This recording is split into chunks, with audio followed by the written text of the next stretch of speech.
పరిశుద్ధ వాక్యంలో నుండి ప్రభువునున్నారా. ఎఫెసీ పత్రిక 5వ అధ్యాయము 15వ వచనం చదువుకుందాం. ఎఫెసీయులకు పౌలు గారు రాసిన పత్రిక ఉత్తరం అంటారు, పత్రిక ఉత్తరం అంటారు. 5వ అధ్యాయం 15వ వచనం, దినములు చెడ్డవి కనుక మీరు సమయమును పోనీయక సద్వినియోగం చేసుకొనొచ్చు, అజ్ఞానుల వలె కాక జ్ఞానుల వలె నడుచుకున్నట్లు జాగ్రత్తగా చూచుకోండి. ఇందు నిమిత్తము మీరు అవివేకులు కాక ప్రభువు యొక్క చిత్తమేమిటో గ్రహించుకున్నది, మరియు మద్యముతో మత్తులై ఉండకూడి దానిలో దుర్వ్యాపారము కలదు. అయితే ఆత్మపూర్ణులై ఉండుడి, ఒకరినొకడు కీర్తనలతోనూ సంగీతములతోనూ ఆత్మ సంబంధమైన పాటలతో హెచ్చరించు, మీ హృదయములలో ప్రభువుని గురించి ఆడించు, కీర్తించు. మన ప్రభువు అయిన యేసుక్రీస్తు పేరట సమస్తము గురించి తండ్రి అయిన దేవునికి ఎల్లప్పుడూ కృతజ్ఞతాస్తుతులు చెల్లించు. క్రీస్తునందు హృదయంలో ఒకరినొకడు లోబడి ఉండు. ప్రభునందు ప్రియులారా, ఎఫెసీ సంఘానికి పౌలు గారు రాస్తూ చాలా విషయాలు చెప్పుకుంటూ వచ్చి, ఒక అద్భుతమైన సంఘంలో ఉన్న బిడ్డలు లేదా క్రీస్తు ప్రభువు దగ్గరికి వచ్చిన వారు లేదా ఈ లోకంలో ఒక ఉన్నతమైన జీవితం జీవించాలని ఆశపడ్డ వారు ఎలా బ్రతకాలి, ఏ రీతిగా ఉండాలనే దానికి ఒక 5-6 రకాల నడకలు చెప్పాడు ఎఫెసీ పత్రికలో. ఎలా నడవాలి, ఎలా నడిస్తే నువ్వు బాగుంటావు, ఎలా నడిస్తే నీకు మంచి సాక్ష్యం ఉంటుంది, ఏ రీతిగా నడిస్తే నీ జీవితం ప్రకాశవంతం అవుతుంది, ఏ రీతిగా నడిస్తే నీ జీవితంలో మేలు పొందుతావు, ఏ రీతిగా నడిస్తే నీ ఇతరులకు వెళ్తావు అంటావు అనేది దేవుని యొక్క వాక్యంలో స్పష్టంగా ప్రభువు చెప్పాడు. ఈ రోజుల్లో యవనస్తులు వాళ్ళకు ఉపయోగం లేకుండా తయారయ్యారు, ఎవరికి ఉపయోగం లేకుండా తయారయ్యారు. ఏ రీతిగా తయారవుతున్నారంటే వాళ్ళకి ప్రయోజనం లేదు. అలాగని చెప్పి ఒక 10 మందికి ఏమైనా రక్షణ మార్గం చూపిస్తున్నారంటే వాళ్ళకి అది లేదు. ఎక్కడ పడితే అక్కడ నేను దారంట వెళ్ళేటప్పుడు చూస్తూ ఉన్నాను, యవనస్తులు సెల్లలు పట్టుకొని ఆ సెలల్లో మునిగిపోయి అలా జీవిస్తున్నారు. సెల్ల కంపెనీ వాడికి ఏమో డబ్బులు బాగా వస్తున్నాయి, దేశంలో ఉన్న పిల్లలేమో సర్వనాశనం అయిపోయారు. జ్ఞానం సంపాదించవలసిన వయసులో అనారోగ్యం సంపాదించుకుంటున్నారు, దాని దగ్గరే కాలక్షేపం చేస్తున్నారు, దాంతోనే జీవిస్తున్నారు. పుస్తకం తిరగేసి 4 అక్షర ముక్కలు నేర్చుకుందామనే విధానం ఉంది. సెల్ ఫోన్లో నా జ్ఞానానికి సంబంధించిన విషయాలు చూస్తే పర్వాలేదు, కానీ వ్యర్థమైన వాటిని చూస్తూ కాలక్షేపం చేస్తున్నారు. నాట్ ఓన్లీ యంగ్ పర్సన్స్, చిన్నలు పెద్దలు అందరూ కూడా ఎలాగయ్యారంటే దాంతోనే ఏదో వాక్యం వస్తుంది విన్నాం, తప్పులేదు. ఎవరో దైవజనుడు మంచి వాక్యం చెప్తున్నాడు, విందాం, వినాలి. ఎందుకంటే వాక్యం వినడం ద్వారా విశ్వాసం బలపడుతుంది. అలాగే మంచి మంచి సంగతులు చదవటం ద్వారా ఏదన్నా మనకు తెలియంది, మనకు కొనుక్కోలేని పుస్తకం ఉందనుకోండి, దాని గురించి మనకు ఏదైనా విషయం తెలియాలి, అప్పుడు నెట్లో మనం సెర్చ్ చేసి జరుగుతుంది. అట్లాంటివి ఏదన్నా భవిష్యత్తు తరాలకి మంచి జ్ఞానము అందించాలనే దృక్పథంతో ఎదిగే యవనస్తులు కూడా లేరు. నెక్స్ట్ జనరేషను బహు ఘోరంగా దారుణమైన భ్రష్టత్వానికి వెళ్ళిపోతుంది. ఇప్పటికే అయిపోయింది. టీవీలో వచ్చే చెత్త, సెల్ ఫోన్లో వచ్చే పనికిరాని దృశ్యాలు, ఏంటో 4 గోడల మధ్య జరిగే విషయాలు కూడా నెట్లో పెడుతూ ఉన్నారు. భార్యాభర్తలు రహస్యంగా గడిపే సమయాన్ని కూడా నెట్లో తీసి పెడుతున్నారంటే ఎంత సిగ్గులేనితనంకి వెళ్ళిపోయారో చూడండి. ఎంత దారుణంగా తయారయ్యారు ఎవరసు. అట్లాంటివి చూస్తూ మనసును చెడుపుకొని జీవితాన్ని నాశనం చేస్తూ ఉన్నారు. కుటుంబాలే పాడైపోతూ ఉన్నాయి. నాలెడ్జ్ సంబంధించిన పర్సన్స్ ఇప్పుడు నెక్స్ట్ తక్కువైపోవచ్చు బహుశా. ఇదివరకు ఎవరైనా అవనవసరం ఒక అబ్బాయిని అడిగితే ఏం చదువుతానంటే నేను ఆస్ట్రోనాట్ అవుదాం అనుకుంటున్నాను అనుకో, నేను ఒక సైంటిస్ట్ని అవుదాం అనుకుంటున్నాను అనుకో, లేదంటే ఒక లెక్చరర్ని అవుదాం అనుకుంటున్నా అనే వాళ్ళు ఇప్పటికీ కొద్దిమంది ఉన్నారు. ఎక్కడో కొద్దిమంది ఉన్నారు కానీ అసలు వాళ్ళు చదువు మీద కానీ దేని మీద కానీ దృష్టి పెట్టకుండా ఉన్న వాళ్ళు ఉన్నారు. ఆ కిటికీ తలుపుంది గాలి వస్తుంది. దేని మీద కూడా దృష్టి లేకుండా అసలు ఏం చూస్తున్నారో ఎందుచేత చూస్తున్నారో అర్థం కాకుండా తయారయ్యారు. యవనస్తులు పుస్తకాలు తీసి, అందుకనే పుస్తకాలు అమ్మటం కూడా సేల్ చేసి కూడా ఆ పుస్తకాలు అమ్మే విషయంలో కూడా ఏముందంటే ఇప్పుడు చాలామంది పుస్తకాలు కొంటారు. బైబిల్ ఎలాగైతే క్రైస్తవులు వంటలేదో చాలామంది ఈ రోజుల్లో బైబిల్ కూడా తక్కువ అమ్మడవుతున్నాయట. ఒకసారి ఒక మెసేజ్ పెట్టారు Bible society of India, next Bible print చేయడం కష్టం అవ్వచ్చు. ఎందుకంటే ప్రతి వాడు సెల్ ఫోన్ క్యారీ చేస్తున్నారు కానీ బైబిల్ క్యారీ చేయలేదు. భ్రష్టత్వానికి ఇదంతా పరాకాష్ట. భ్రష్టత్వానికి ఇదంతా కూడా ఒక నాంది అనుకోవాలి. దినములు చెడ్డవి కనుక మీరు సమయమును పోనీయక సద్వినియోగం చేసుకొనొచ్చు. అజ్ఞానుల వలె కాక, అంటే అర్థం ఏంటంటే సమయాన్ని దుర్వినియోగం చేసేవాడు అజ్ఞాని అవుతాడని అర్థం. సమయాన్ని వృధాగా గడిపేసేవాడు జ్ఞాని ఎవడు? అజ్ఞాని అవుతాడు. లోకంలో మనుషులను రెండు రకాలుగా విభజించవచ్చు. ఒకటి జ్ఞానుల సమూహము, రెండవది అజ్ఞానుల సమూహం. జ్ఞాన సమూహము, అజ్ఞానుల సమూహం అనేది రెండు రకాలు. జ్ఞాన సమూహం ఏమవుతుందంటే జ్ఞానాన్ని సమకూర్చుకుంటారు, సంపాదించుకుంటారు. జ్ఞానం ఎక్కడ దొరుకుతుందో నేర్చుకుంటారు. బుద్ధిమంతులు మొట్టమొదటి బుద్ధిమంతుడు చేసే పని ఏంటంటే పాతాళం తప్పించుకుంటాడు. సామెత గ్రంథం 15:24 అంటాడు కదా, క్రింద ఉన్న పాతాళం తప్పించుకున్న వల్లని బుద్ధిమంతుడు పరములకు పోవు జీవమార్గములు ఏం చేస్తాడు చెప్పండి? నడుచుకుంటాడు.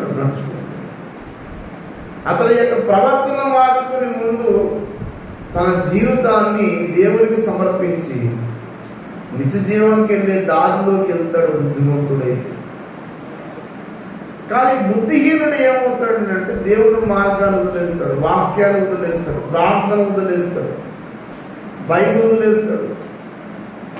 అతను ఎలా నడితే అలా నడుస్తూ ఉంటాడు. ఇప్పుడు నెక్స్ట్ ఈ జనరేషన్ అంతా కూడా అలాగే తయారైంది. ఒక్క జ్ఞానానికి సంబంధించిన విషయం ఎవరి దగ్గర దొరకడం కష్టమైంది. ఏంటంటే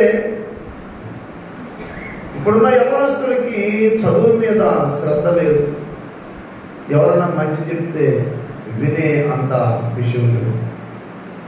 చదవకపోతే మరి ఎలా జ్ఞానవంతులు అవుతారో నాకు అర్థం కాదు. చదువుకోకపోతే ఎలాగా దేశానికి ఉపయోగపడతారో కూడా తెలియకుండా. అందుకని ఎఫెసీ సంఘానికి రాస్తూ పౌలు గారు దేవుడు శుద్ధాత్మ దేవుని యొక్క ప్రేరేపణ చేయడం ముందుగానే రాయించాడు. ఏమని చెప్పండి? దినములు చెడ్డవి కనుక మీరు ఏం చేయాలి? సమయాన్ని సద్వినియోగం చేసుకోండి. 5 రకాల నడకలు చెప్పాడు 5వ అధ్యాయం 1వ వచనం దగ్గర నుండి. ఎఫెసీ పత్రిక 5వ అధ్యాయం 1వ మాటలో మీరు ప్రియమైన పిల్లల వలె దేవుని పోలి ఏం చేయండి?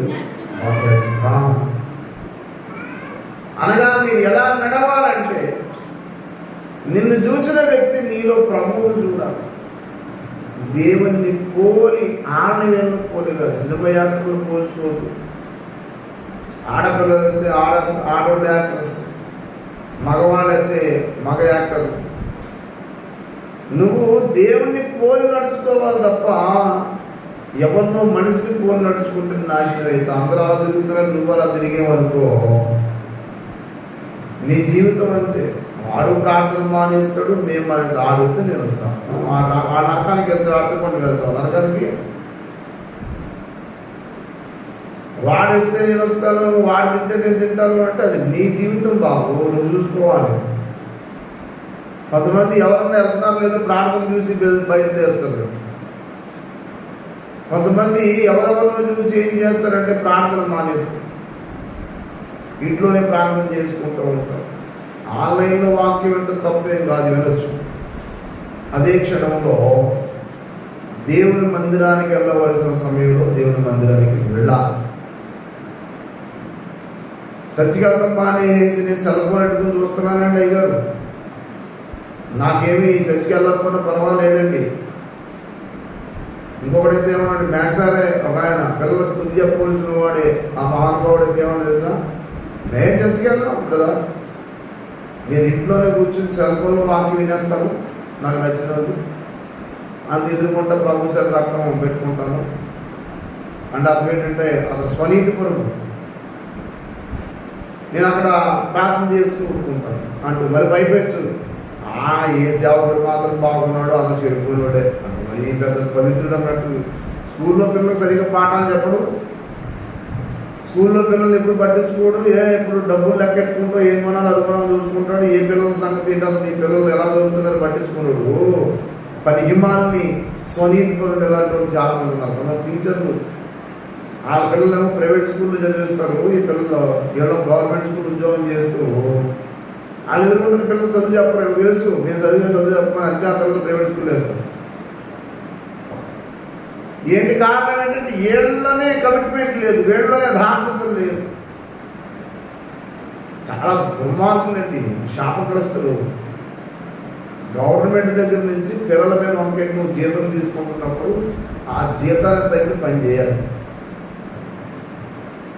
అంతేగాని ఎవరు చూడొచ్చండి అండి, అవసరమైతే బయోమెట్రిక్ పని చేయకుండా చేసి పడతాం. పాఠాలు ఎప్పుడు చెప్పకుండా జీతం వచ్చేస్తుంది కదా. ప్రైవేట్ పడితే జో కట్టుకుంటాడు వెనకాల. పొద్దు నుంచి సాయంకాలం వరకు లేచిన పడి నిలబడి ఉండాలి.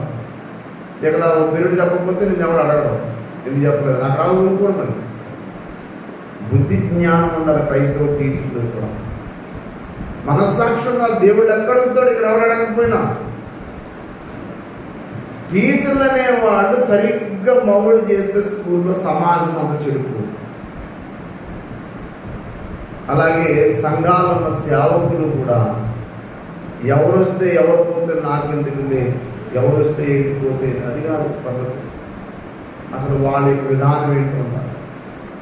నేను అందుకే కొంత గట్టిగా ఎవరు వస్తుంది తిప్పేది ప్రత్యేకంగా మందిరకు వచ్చేవాళ్ళు బుద్ధి జ్ఞానం బుద్ధిహీనులు. శుక్రవారం అయితే ఎవరు అమ్మలు ఎవరు ఇంకొకటి చెప్పాలి, బాబు బైకెట్టు ఒక సిగ్గు లేదు బుద్ధి లేని ఎవరికి. ఒక్కొక్కడు దూడల్లా ఎదిగినవాడు ఉన్నారు, ఆడిటని ఏమి లేదు. ఆదివారం వస్తే 45 కనపడతారు ఇక్కడ, ఒకడు వస్తూ వస్తారు, అది లేదని వేరే విషయం అనుకోండి. అరే ప్రాంతం ఉందిరా నాయన, దేవుని వాక్యం వినాలి, అనేక మంది వినిపించడం జ్ఞానం లేదు. మరి బుద్ధిహీనంగా తిరుగుతున్నారంటే ఏమనుకోవాలి? దేవుడు అంటే ఇంకెక్కడ గౌరవం అనుకోవాలి. నా ఉద్దేశ ప్రకారం ఏమన్నా వాళ్ళు ఎవరు వాక్యం కూడా సరిగ్గా చదువుకుంటారు. చాలా చోట్ల వాక్యం వినపడక నరకాగ్నికి వెళ్తే మన ప్రాంతంలో వాక్యం విని నరకాగ్నికి వెళ్తారు. అందుకే విచిత్రం చెప్తాను వినండి, మీకు బైబిల్లో మాటలు తెలియక తప్పు చేసిన వాడికి కొంచెమే దెబ్బ తగ్గుతాయి, తెలిసి కూడా చేసిన వాడికి విస్తారంగా తగ్గుతాయి అన్నాడు లోకాసు వార్త 12వ అధ్యాయంలో. లోకాసు వార్త 19వ అధ్యాయం 12వ అధ్యాయం 47వ వచనం చూడండి. లోకా 12:47. తన యజమానుని చిత్తం వెలిగిండు సిద్ధపడక అతని చిత్తము చొప్పున జరిగింపక ఉండు వారి దాసునికి అనేక దెబ్బలతో తెలుసు, అతను యజమాని ఏమి చేయమంటాడు అన్నీ తెలుసు. అయినా కానీ చేయకుండా ఉన్న వాడికి అనేక దెబ్బలు. 48 అయితే తెలియక దెబ్బలకు తగిన పనులు చేసిన వానికి కొద్ది దెబ్బలే. తెలిసుండి కూడా చేయని వాడికి అనేక దెబ్బలు తగులు. తెలియక చేసిన వానికి కొంచెమే దెబ్బలు. నీకు తెలుసు ఎప్పుడు ఏది చేయాలి, అయినా నిర్లక్ష్యంగా ఉన్నాం అనుకోండి, నాకైనా మీకైనా తనలేదంటాం దేవుని దగ్గర. అందుకే దేవుడి పని విషయంలో నిర్లక్ష్యం ఉండకూడదు. ఇర్మియాలో అంటాడు, యెహోవా పనిని అశ్రద్ధగా చెయ్యేవాడు శాపగ్రస్తుడవు. చేస్తున్నాడు కానీ ఎలా చేస్తుంది చెప్పండి? అశ్రద్ధ. శ్రద్ధ లేదు. నువ్వు బైబిల్ చదివేటప్పుడు శ్రద్ధ ఉండాలి, ప్రార్థన చేసేటప్పుడు శ్రద్ధ ఉండాలి, అన్నింటిలో శ్రద్ధ కలిగి ఉన్నా. దేవుని పిల్లలారా, దేవుని పోలి నడుచుకోవడం అంటే ఏంటి అర్థం? దేవుని పోలికనే మాటకి ఏమని అర్థం చెప్తాం? దైవ సంబంధితమైన పోలిక అంటే ఏంటంటే, దేవుడు ఏమైతే చెప్పాడో ముందు ఆ మాటను మన హృదయంలో చేర్చుకుని ఆయన ముందు ఆయన మాట వినటం అనేది నేర్చుకోవాలి. సమూయేలు మొదటి గ్రంథం 15వ అధ్యాయము 22వ వచనంలో సమూయేలు గారు సౌలుని గద్దిస్తూ మాట అంటాడు, ఏమయ్యా నువ్వు అమాలేకీని మొత్తం అంతా చంపేయమని చెప్తే ఏం చేసామంటే నువ్వు చెప్పినట్టే చేశాను, మరి ఆ వినపడతాం రంకులేంటి అంటే అవన్నీ బలులు ఇవ్వటాకండి, బలులు అర్పించడానికి నేను తెచ్చాను అంటాడు. అప్పుడు సమూయేలు అంటాడు, బలులు అర్పించుట కంటే మాట వినుట శ్రేష్టం, పొట్టేడుకు అర్పించుట కంటే కదా సమీపించి ఆలకించుట శ్రేష్టం. బలులు అర్పించడం కదా. కొంతమంది ఆదివారం సంద ఆడేస్తారు, సంద వేసిపోతారు. మరి అదేం భక్తు నాకు అర్థం కాని భక్తి. సందా వేసి వెళ్ళిపోతే బాగుంటుంది అనుకోండి, దుర్మార్గమైన ఆలోచన కలిగిన ఎవడు మారుమనసు పొందడు కాదు. మారుమనసు పొందడం అంటే అర్థం ఏంటంటే, అతడు అది వరకు దేవుడి మాటకి దూరం ఉండేవాడు ఇప్పుడు దేవుడి మాటను పట్టించుకొని వాక్యం చదవడం, వాక్యం జరుగుతుంది. ప్రార్థన లేనివాడు ప్రార్థనలో ఉంటుంది. గర్విష్ఠుడిగా తిరిగేవాడు విధేయుడిగా జీవించే దాన్ని ముందు మారుమనసు అంటారు. క్రమం తప్పకుండా ఉపవాస ప్రార్థన, క్రమం తప్పకుండా ఆదివారం ఆరాధన, అడిగిన కుటుంబ ప్రార్థన, అవసరం వచ్చినప్పుడు దేవుడు సువార్త ఇవ్వలు వచ్చినప్పుడు సువార్తలో ముందు ఉండడం, ఇది రక్షణలో మొదటి పెట్టు. ముందు దేవుడి మాట విని దేవుడికి లోపడటం అనేది ముందు నేర్చుకోవాలి. అంతేగాని ఏమో ఎన్నో కానుకలు ఇస్తే ఏమిటి, ఏమిస్తే ఏంటి, ఇది మొదటి విషయం. నాకు తెలుసుంటే నాకు డౌట్ ఏంటంటే, రేపు పొద్దున్న పరలోకానికి చాలామంది మన తెలియని వాళ్ళు అందరూ వస్తారు. వీళ్ళు వస్తే వీళ్ళు వస్తారా అని అనుమానపడ్డ వాళ్ళు అందరూ రావచ్చు బహుశా. ఎందుకంటే వాళ్ళకి పాపం వాక్యం తెలియక చివరిలో ఎవరో చెప్తే విని వచ్చుంటారు. కానీ వీళ్ళు వస్తారు అనుకున్న వాళ్ళందరూ నరకాగ్నికి వెళ్ళిపోవచ్చు.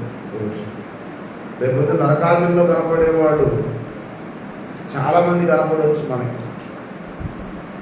అందుకే సమయం ఉన్నప్పుడే మన జీవితాన్ని చక్కబెట్టుకోవడం చాలా ముఖ్యం. దేవుని పోలు నడుచుకోవడం అంటే అర్థం ఏంటంటే, ముందు దేవుడి మాట విని దేవుడికి లోపడటం. రెండోది ఆయన ఏదైతే చెప్పాడో అది చేయాలి. ఉదాహరణకి యేసయ్య ఏకపూజాన్ని లేచాడు, మనం ఎప్పుడు లేవాలి చెప్పండి?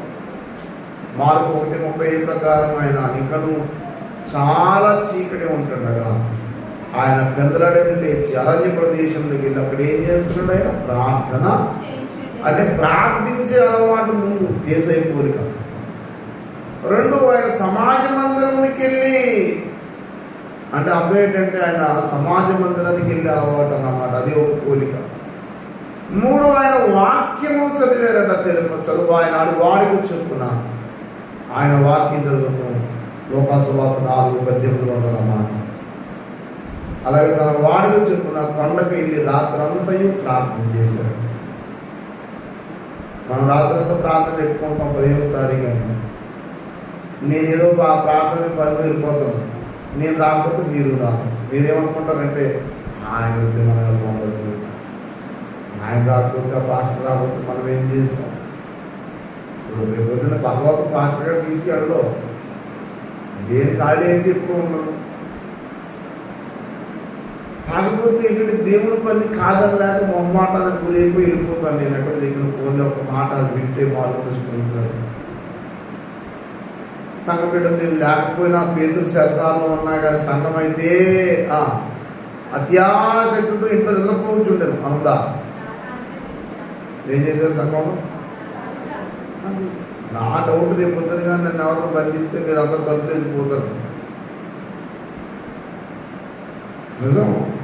ఆయన రాకుండా మనకి ఎందుకండి అలా అయిపోయింది. ఇంకా మనం అందరం ఏం చేస్తాం అక్కడ ఆయన అసలు లేనప్పుడు. ఆన్లైన్ పే 15వ తారీఖు అన్నప్పుడు నేను వచ్చినా రాకపోయినా, ఎవరు చచ్చినా బతికినా, ఇద్దరున్నా ముగ్గురున్నా మనం అనుకున్న టైం వరకు ప్రార్థనలో ఉండి అన్ని అంశాలు ప్రార్థన చేయడం చాలా ముఖ్యం. ప్రభువా నువ్వు నాకు ఇచ్చిన అవకాశం తండ్రి, ఎంత ప్రార్థన చేసే ధన్యత ఇచ్చావు నాయన.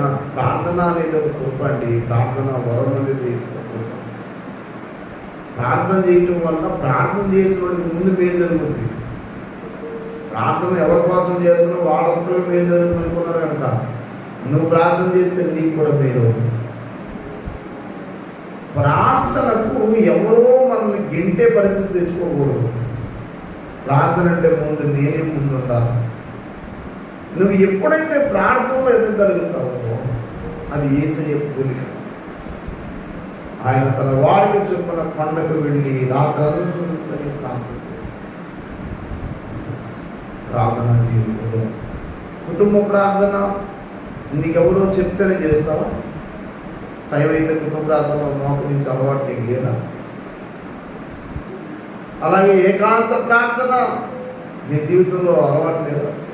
ప్రార్థనే ఈ రోజుల్లో మనుషులు కూకురండి. అది బాగలేదు, ఇది బాగలేదు, నా పరిస్థితి బాగలేదు అని చెప్పి చెప్పుకునే కంటే నువ్వు దేవునితో ఎంత గడుపుతున్నావు?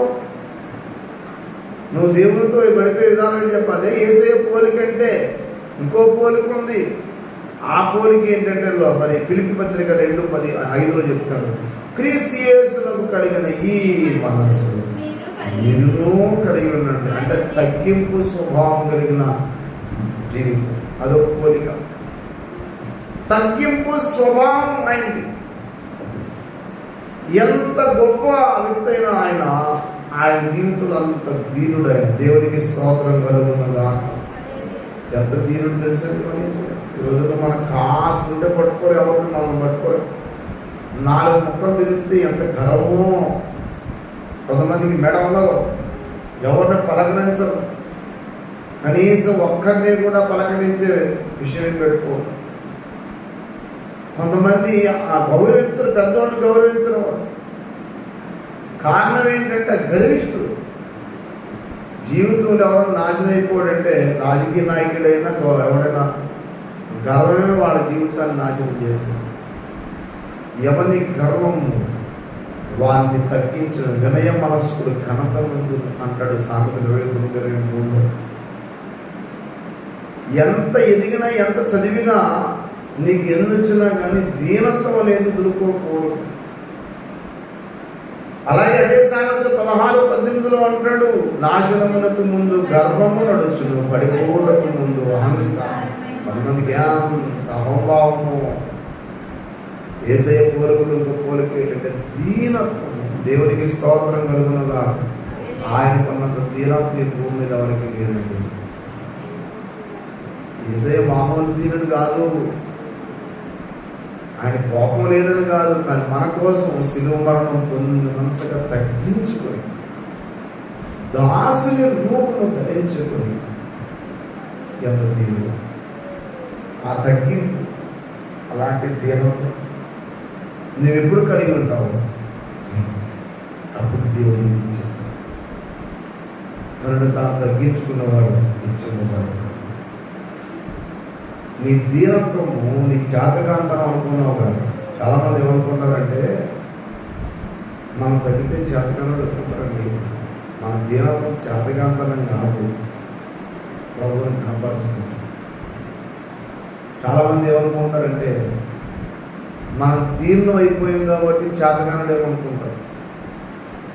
మన తగ్గింపు చేతగానతనం కాదు, అది దైవత్వం యొక్క లక్ష్యం. నువ్వు తగ్గించుకుని ఏదైనా పని చేస్తున్నావు అంటే అర్థం ఏంటంటే దేవుని కనపరుస్తున్నావు అని అర్థం. తగ్గించుకుని ఇంటికి వెళ్తున్నావు అంటే అర్థం ఏంటి అంటే నీకేమి లేదని కాదు. అక్కడ వాళ్ళు ఏమన్నా సరే వెళ్తున్నావు, సువార్త కోసం వెళ్తున్నావు, రక్షణ కోసం వెళ్తున్నావు అంటే ఏంటి అర్థం అంటే నీకు పౌరుషం లేదని కాదు, నువ్వు చేతగా వ్యక్తులు కాదు, ఆ ఆత్మ కోసం తగ్గించుకున్నావు. అందుకే ఆత్మ విషయమే దీనులైన వారు ధన్యులు, పరలోక రాజ్యం వారు. అందరిది కాదు. చాలామంది అనుకుంటున్నారు చర్చికి వెళ్ళి కూడా అందరూ పరలోకి వెళ్ళిపోతారేమో అని భ్రమపడతారు. చాలా పొరపాటు పడ్డారు కనుక చాలా మంది ఏమనుకుంటున్నారంటే చర్చికి వెళ్తున్నాం కాబట్టి పరలోకి వెళ్ళిపోతున్నాం అని చెప్పి ఇష్టానుసారంగా జీవిస్తున్నారు. కొంతమంది తాగేవాడు తాగుతున్నాడు, తిరిగేవాడు తిరుగుతున్నాడు. ఏంటంటే ఆదివారం వెళ్తున్నారు. అందుకని చాలా మందిరాల్లో ఆదివారం పొలమని బంధువులా ఉంటారు, పొలమని అంతా ఉంటారు. పొద్దుల మంది అంతా ఉద్దేశం పొందలేదు కాదు, పొలమని బాగా వెళ్ళిపోతుంటారు. కానీ మిగతా ప్రార్థన రోజు మాత్రం కనబడదు. ప్రార్థన దినం మందు నువ్వు ఎప్పుడైతే ప్రార్థనకి ముందు ప్రాధాన్యత ఇస్తావో అప్పుడు గొప్పైపోతుంది. నేను ఒక మాట దాఖలు చెప్తున్నానండి, భక్తి జీవితంలో మీరు యథార్థపరులు అనే మాటకు అర్థమేంటి తెలుసా మీకు? నిన్ను ఎవరు చూసినా చూడకపోయినా మీ ప్రార్థనా సమయాన్ని దేవునితో గడిపినప్పుడు నువ్వు ఒక ఉన్నతమైన వ్యక్తి. అందరి ముందు పేదరాలివి, పేదవాడు, కానీ దేవుని దృష్టిలో ఉన్నతమైన వ్యక్తి. దేవునికి స్తోత్రం. దేవుని బిడ్డలారా, యేసయ్య మాదిరి ఏంటంటే దీనత్వం. ఇంకో మాదిరి ఉందయింది, రోదనతో ప్రార్థన చేశాడట, ఆయన కన్నీళ్లతో ప్రార్థన చేశాడట. ఎబ్రీ పత్రిక 5వ అధ్యాయం దయచేసి 8వ వచనం చూడండి. ఎబ్రీ పత్రిక 5:8. ఎబ్రీ పత్రిక 5వ అధ్యాయం 8వ వచనం. ఆయన కుమారుడై ఉండి తాను పొందిన శ్రమల వల్ల విధేయత నేర్చుకునేను, పొందినవాడై క్రమములో చేరిన ప్రధాన యాజకుడిని దేవుని చేత పిలువబడి నిత్య రక్షణకు కారకుడయ్యాడంటే. ఎవరికమ్మా? 5వ వచనం కూడా చూడండి, 5:5 చూడండి.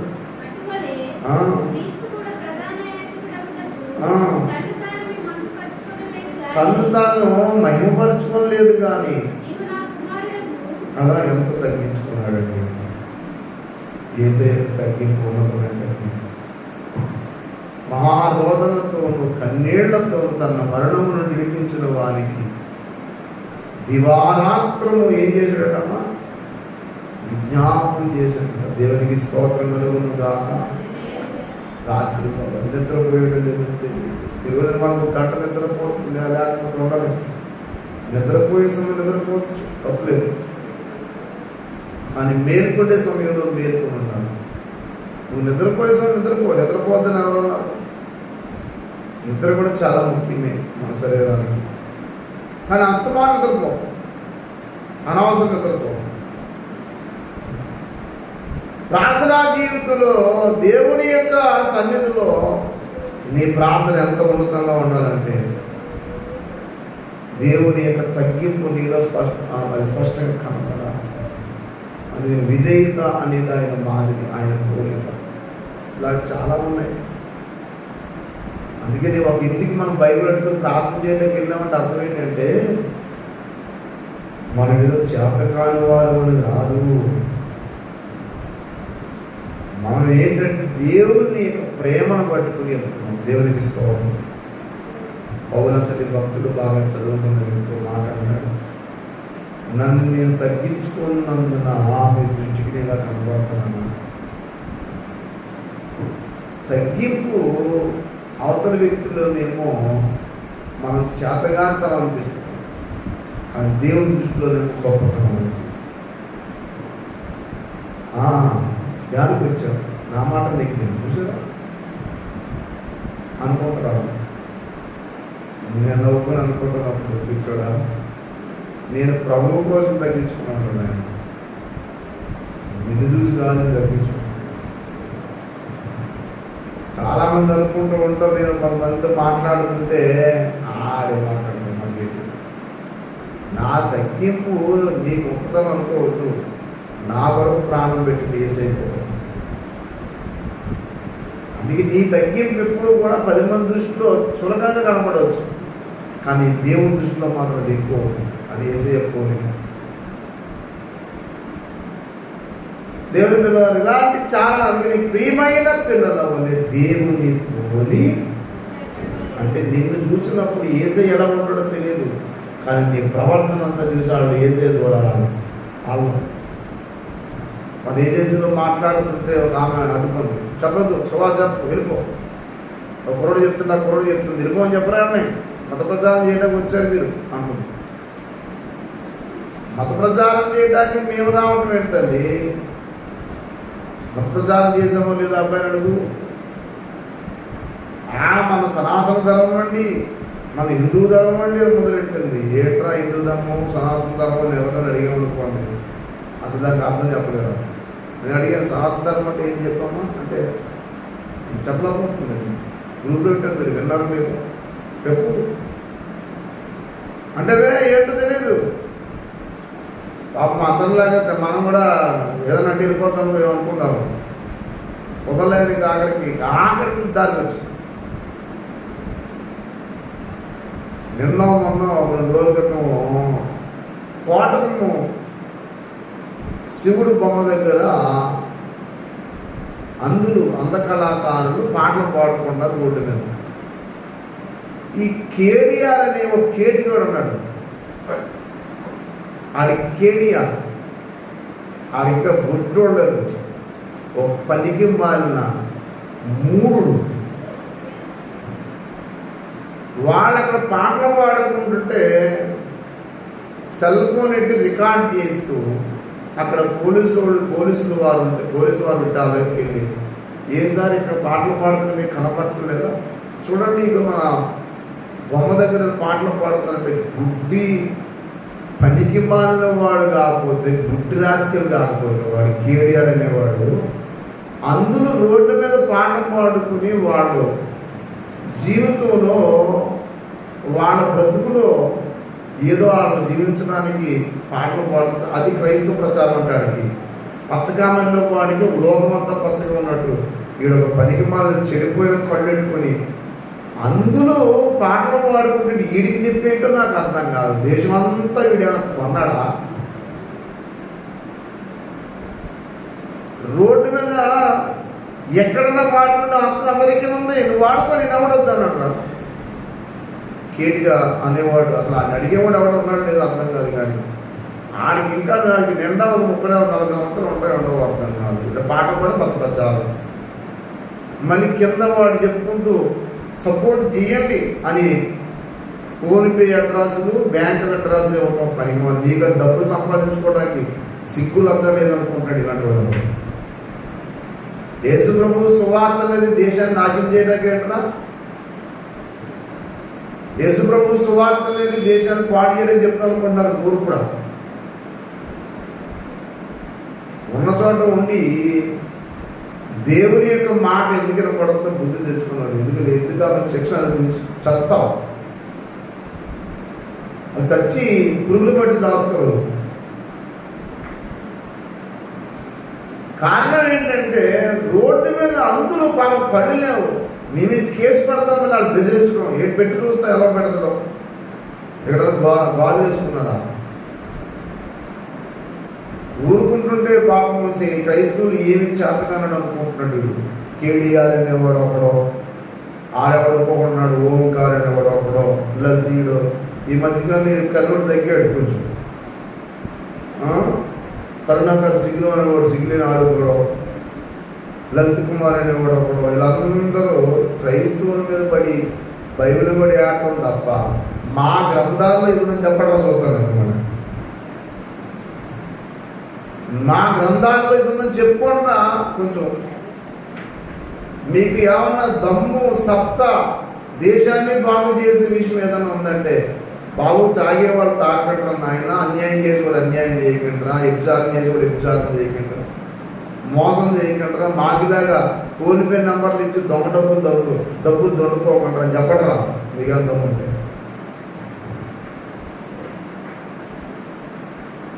దేశాన్ని బాగు చేయండి, యవనస్తులు మీరు దారిలో పెట్టండి చూస్తా. అంతేగాని ఎక్కడి నుంచో వచ్చి మన రాజమండ్రిలో రోడ్డు పాటలు పాడుకున్నవాడిని కొంపే ముంచారు కదా దుర్మార్గుడు. సిగ్గు లజ్జ అని కూడా లేకుండా మరి పేరు కేటీఆర్ అంటాడు. నువ్వు ఏ పేరంటే పెట్టుకో, ఇక్కడ గాజులు వేసుకుని కూర్చొని చూస్తూ ఉంటుంటే పెట్టి చూస్తానని పెడతారు. అసలు ఈ మధ్యకాలంలో కొర్ర పనికిమాలి బ్యాచ్ అంతా తయారయ్యి హైందవ సహోదరుల మధ్య, క్రైస్తవ సహోదరుల మధ్య, ముస్లిం సహోదరుల మధ్య చిచ్చు పెడతా తయారయ్యారు. మరి చూస్తున్న స్వామీజీలు ఏం చేస్తారు అర్థం. ఈ పీఠాధిపతులు అనేవాళ్ళు ఏంట్రా మీరు చేసే పనులు చెప్పొద్దు, ఆ రోడ్డు పాటలు పాడుకుంటారు. నీకంటే ఏంటి,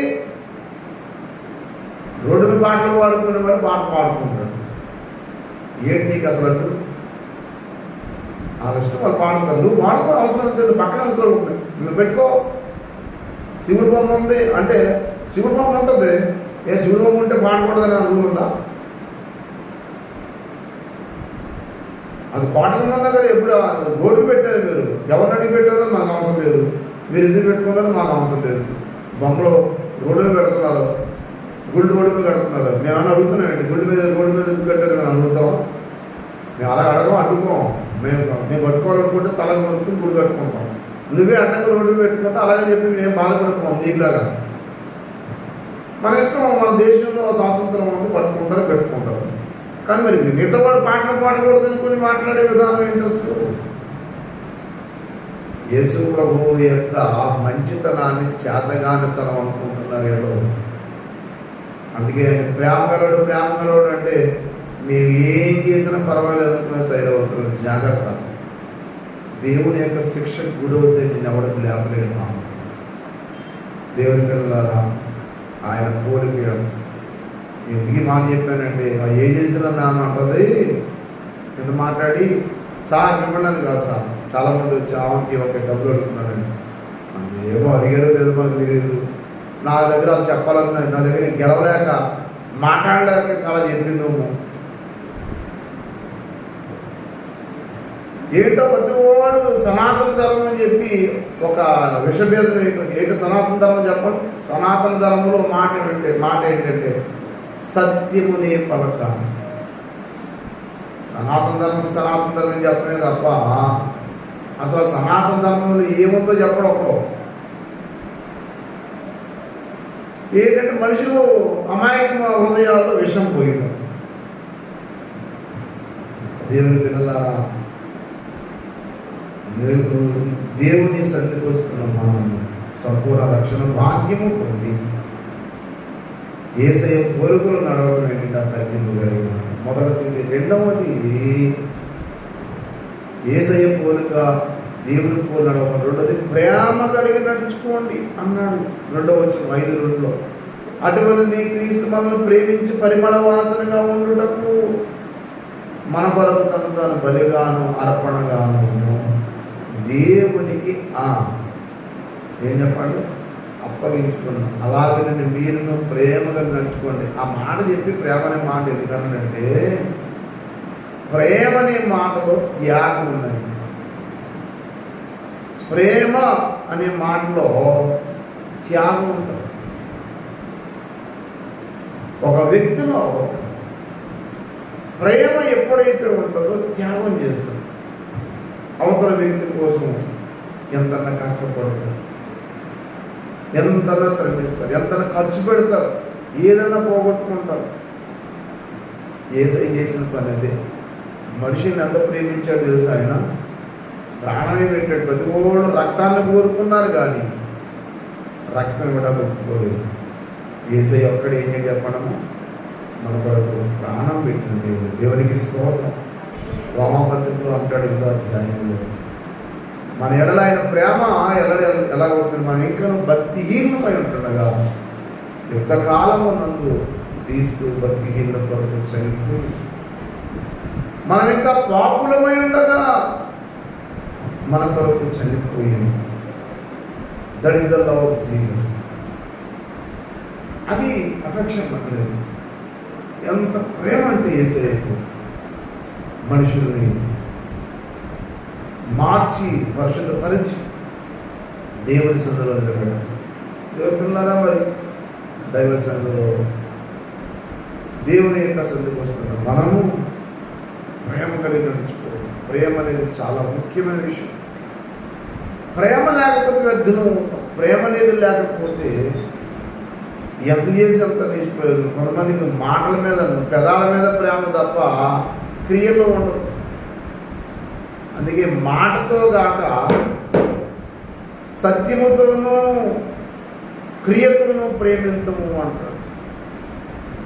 సత్యముతోనూ క్రియతో అనే మాట ఎందుకు అన్నాడనంటే ప్రేమ అనేది అలా ఉండాలని యోహాను రాసిన మొదటి పత్రిక 3వ అధ్యాయంలో 17వ వచనంలో మాట్లాడారు. ఎదుటి వ్యక్తి ఇబ్బందుల్లో ఉన్నాడన్న సంగతి తెలిసిండి కూడా నువ్వు పట్టించుకోకపోతే ప్రేమ కాదంటాడు. కాబట్టి దేవుని బిడ్డలారా, దేశాన్ని ప్రేమించడం అంటే బాబు నీకు నచ్చులను ప్రేమించడం కాదు, నీకు నచ్చకపోయిన ఎదుటివాడి యొక్క పరిస్థితిని బట్టి ప్రేమించడం. హిందూ మతం ఊదరగొట్టి ఎదుటివాడి మీద విషం ఊరు పోయటం అది ప్రేమ కాదు. దేశాన్ని ప్రేమించడం కాదు, సమాజాన్ని నాశనం చేయడం. ఈ కీడియాలు సినిమాకారు ఇలాంటి అందరూ చేసే పనులు అయ్యాయి. సమాజాన్ని నష్టం చేయడానికి తయారయ్యారే తప్ప సమాజాన్ని బాగు చేయడానికి కాదు. ప్రేమ అనేది నీకు ఎవరు నేర్పలేదు తెలియదు, యేసయ్య నేర్పించాడు. దేవునికి స్తోత్రం కలుగునుగా. యేసయ్య ప్రేమ మామూలు ప్రేమ కాదండి. ఈ లోకంలో అందరూ మంచోళ్ళు ప్రేమిస్తే నశించిన దాన్ని ప్రేమించి, పాడైపోయిన వ్యక్తిని ప్రేమించిన దాన్ని. అది రెండవది. మూడవదిగా అదే ఎఫెసీ పత్రిక 5:9 అంటాడు, వెలుగు సంబంధుల వలె నడుచుకోండి. అనగా నువ్వు చీకటి కార్యాలు చేయకూడదు. యేసయ్య దగ్గరికి వచ్చిన తర్వాత మళ్ళీ త్రాగి, మళ్ళీ సిగరెట్లు కాల్చి, మళ్ళీ చీకటి పనులు చేస్తే వెలుగు సంబంధం పెట్టి నువ్వు చీకటి సంబంధి. చీకటిలో ఉండి అలాగ నరకాగ్నికి వెళ్తావు. చాలామంది ఏమనుకుంటారంటే నా డబ్బులు నేను దాగుతున్నానండి, నన్ను ఏంటంటే నేను ఎవరిని అన్యాయం చేస్తున్నా. బాబు నీ శరీరాన్ని పాడు చేసి అప్పు నీకు లేదు నాయన. ఎందుకంటే దేవుడు ఈ శరీరం నిర్మాణం చేసుకున్నాడు. నా దేహం నేను విభజానమన్నా చేస్తాను, తాగుతాను, సిగరెట్లన్నా కాలుస్తాను, ఏదన్నా చేస్తాను. నా శరీరం బాబు, నీ ఆస్తి నీదైతే అవ్వచ్చు, ఇల్లు నీదైతే అవ్వచ్చు, బండి నీదైతే అవ్వచ్చు, కానీ రెండు నీవు కావు. ఒకటి నీ ప్రాణం నీది కాదు, రెండోది నీ దేహం కూడా నీది కాదు. నీ దేహము నీ ప్రాణము దేవుని వశం బాబు. చాలామంది ఏమనుకుంటారంటే నా ప్రాణము నా దేహము నాది అనుకుంటారు. అందుకే నా ప్రాణమా తినుము తాగుము అన్నాడు. నా ఆస్తి నా పుట్లు నా పొలము అన్నాడు. నా ఆస్తి నా పుట్లు నా పొలం అన్నాడు. కానీ ఎన్నదే పులోలో నా ప్రాణం అనేసి ఎదురువాడ. ఈ రాత్రి నీ ప్రాణాన్ని అడుగుతున్నారయ్యా, నువ్వు సంపాదించింది ఎవరవుతాయి అని. కారణం ఏంటంటే అంత సంపాదించారు కానీ అతను ఏమనుకున్నాడంటే నా ప్రాణం అన్నాడు. ప్రాణం మంద కాదు, నా కాలగతులు దేవుని వశం అన్నాడు 31వ కీర్తన 15. మన ప్రాణము లేదా మన కాలము మన గతి దేవుని చేతుల్లో ఉన్నాయి. ఇది మర్చిపోకూడదు. కాబట్టి అందుకే వెలుగు సంబంధుల మీద నడుచుకోండి, చీకటి పనులు చేయకండి. నేను తాగుతాను సార్, ఆదివారం చర్చికి వెళ్ళి కాలు వేసుకుంటాను సార్, సంఘ పెడతాను సార్, సందా పడతాను, సందాలు ఎక్కడతాను సార్ అంటే నరకాగిరి పోతావు. చీకటి పని చేసేవాడు ఎప్పుడు వెలుగులోకి వెళ్ళడు, అంటే పరలోకానికి వెళ్ళడు. పరలోకం వెలుగు, నరకం చీకటి. అందుకే వెలుగు సంబంధుల వలె నడవండి. వెలుగు ఫలము సమస్త విధములైన మంచితనము, నీతి, సత్యము దాంట్లో కనపడతాను. మంచితనము, నీతి, సత్యం. నీతిగా అనీతి పనులు చేయటం, అవినీతి పనులు చేయటం మంచిది. 4వ నడక జ్ఞానుల వలె నడుచుకున్నట. ఎలా ఉండాలి చెప్పండి? జ్ఞానంగా నడుచుకోవాలి. సంసారం ఎలా చక్కబెట్టుకోవాలి, కుటుంబాన్ని ఎలా చక్కబెట్టుకోవాలి, పిల్లల్ని ఎలా పెంచాలి. నేను స్మారకూటానికి వెళ్ళాను. నేను ఆ కుర్రాడు చిన్నవాడే పెళ్ళైన ఇద్దరు పిల్లలు సడన్ చచ్చిపోయాడు. నేను చాలాసార్లు వెంటాడు చెప్పాను, అరే బాబు నువ్వు చేస్తున్న తప్పు, ఆరోగ్యం చెడగొట్టుకుంటున్నావు, జీవితంలో చాలా నష్టపోతావు, జాగ్రత్త అని చెప్తే పోనండి అన్నయ్య గారు అన్నాడు తప్ప ఇలా జీవించాలనుకోలేదు. ఏ ప్రయోజనం? పెంట మీద కుక్క బతుకున్నట్టు బతికాడు ఆ రూమ్లో. ఆ రూమ్లోకి వెళ్తే నాకే అసలు ఒక్కటి సరిగ్గా లేదు, ఒక దుప్పటి కానీ ఒక ఇల్లు కానీ సరిగ్గా లేదు. పోయి కొంతమంది త్రాగుబోతులు చూస్తే నాకు అనిపిస్తుంది, అసలు ఎలా బ్రతుకుతున్నారు ఇలా. అది ఇంట్లో ఆడవాళ్ళు ఇసిగిపోతారు, ఆ ఓసనకి భరించదు.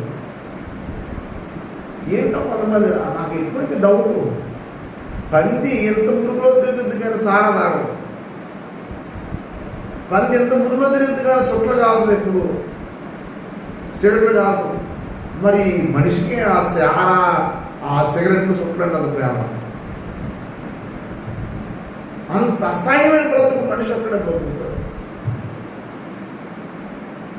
జ్ఞానం లేని జీవితం. అందుకే వెలుగు సంబంధం నడుచుకోవడం ఉండే కాదు, జ్ఞానంగా నడుచుకోమంటారు. జ్ఞానం వల్ల నడుచుకోండి, అజ్ఞానంగా తిరగకండి. అజ్ఞానంగా తిరగడం వల్ల జీవితం నాశనం. అందుకని అక్కడ మాట అంటాడు, దినములో చెప్పే సమయాన్ని ఏం చేసుకోవాలి? సెల్ ఫోన్ చూస్తూ చూడు, తప్పులేదు. ఏం చూడాలనుకుంటున్నావు? నీకు కావాల్సిన జ్ఞానానికి సంబంధించిన పనికి వాళ్ళు అన్నీ చూస్తూ కూర్చుంటే ఏమని చూసుకో. రెండవదిగా అక్కడే చెప్పాడు, సమయాన్ని సద్వినియోగం చేసుకోవడం చాలా ముఖ్యం. సమయాన్ని దుర్వినియోగం చేసుకుంటే నష్టపోతుంది. కాబట్టి దేవుని పిల్లలారా, రాత్రి గుర్తుపెట్టుకోండి, దేవుని సన్నిధిలో ఎలా నడుస్తున్నావు? లోపల నడుస్తున్నావు. అజ్ఞానం రావడం, జ్ఞానం రావడం. ఇంకో మాట చివరి 6వ నడక చెప్పేది, ఆత్మ పూర్ణులై వాక్ ఇన్ స్పిరిట్ అంటాడు. మద్యంతో మత్తులై ఉన్నప్పుడు అందులో దుర్వ్యాపారం ఉంది. దుర్వ్యాపారం అంటే పాడైపోయే వ్యాపారం జీవితం. దుర్వ్యాపారం అన్నాడు. కొంతమంది జీవితంలో ఒక గమ్యం లేకుండా బ్రతికేసుకుని ఉంటాడు. నీ జీవితంలో అలా బ్రతకదు. త్రాగుడు, పనిపాలేషన్ చేసి మద్యముతో మత్తులై ఉండదు అన్నాడు. వాక్యం చెప్పాడు. కొంతమంది అంటారు, తాగొద్దని వాక్యం ఎక్కడ ఉందండి? మరి తాగనుందా? ఒకడు చెప్తుంటాడు తాగొద్దని ఎక్కడ సార్ అంటే తాగుతాడు, ఎవరు పోతాడు? కొంతమంది అంటారు, మా వాడు చాలా మంచోడండి బాబు అంటాడు. ఏంటి మంచోడు అంటే తాగుతాడంట. ఒక్క తాగుడు అన్నమాట తప్ప మిగతా విషయం అంత మంచోడండి. అది మంచోడండి. యాపిల్కాయ ఉందండి, కాయ ఎంత రంగు ఉందండి, లోపలంతా పుచ్చుందండి అంటే కాయ చాలా మంచిదా?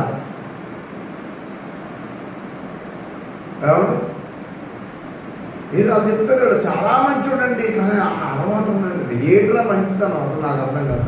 అది మంచిదని మంచోడు అంటే అర్థం ఏంటంటే ఏ డొలకం ఉండకూడదు. చాలామంది చిత్రంగా మాట్లాడుతుంటారు, మా వాడు చాలా మంచోడండి, కాకపోతే ఆ సిగరెట్ తాగడం వాడు తప్పండి. ఇంక మంచోడే నాకు చెప్పారు బాబు అనుకుంటున్నావు. అలాగని ఆ నరకాగ్ని వెళ్ళే మంచోడు. దేవుని పిల్లలారా, నీ జీవితంలో ఒకవేళ ఎంతవరకు నువ్వు సరిగ్గా నడవకపోతే ఇప్పుడు సరిగ్గా నడుపుతావు. ఆత్మలో నడవండి, ఆత్మతో నడవండి, పరిశుద్ధాత్మతో నింపబడండి. దేవుడు కృపలో వాడుకుంటాడు. కన్నీళ్లతో ప్రార్థన చేయండి. దేవుని కొరకు బలమైన సాధనలుగా వాడుకోవడం. అంతేగాని ఎవడో నడుస్తున్నాడు ఇష్టాసారి మన వల్ల నడుస్తున్నామంటే నీవు నాశనం అవుతావు, నీ కుటుంబం నాశనం అయింది, చివరికి నరకాగ్నికి వెళ్తాం. కాబట్టి మనం జ్ఞానంగా నడుచుకుందాం, సమయాన్ని సద్వినియోగం చేసుకుందాం. దేవుడు కృపాభాగ్యం దయచేయగా ప్రార్థన చేద్దాం. మోకరించండి, ప్రార్థన చేసుకోవచ్చు.